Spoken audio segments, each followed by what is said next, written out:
This football stadium in El Alto looks like any other, but it's one of the highest in the world, situated more than 4,000 metres above sea level. That's as high as 9 Empire State Buildings. Bolivia have been granted permission to use it for this week's World Cup qualifier against Venezuela.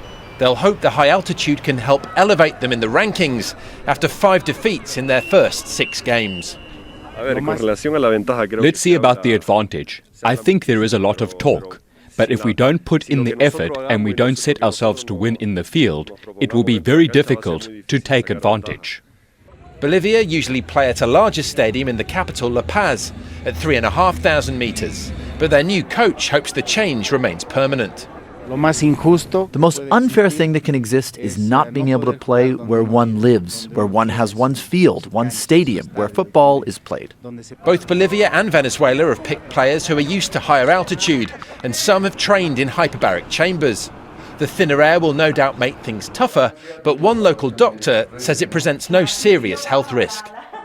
We have studied cyclists who have come to the Copacabana race, as well as soccer athletes at 3,600 meters of altitude. So, based on that evidence, we have not found any harm to the athlete.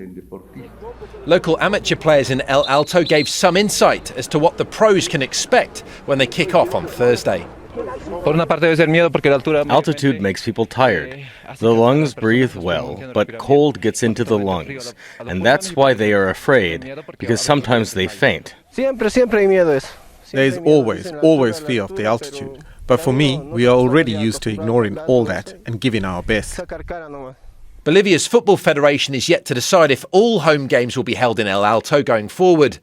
But the team will need more than just altitude if they're to qualify for their first World Cup in 30 years. David Stokes, Al Jazeera. Make sure to subscribe to our channel to get the latest news from Al Jazeera.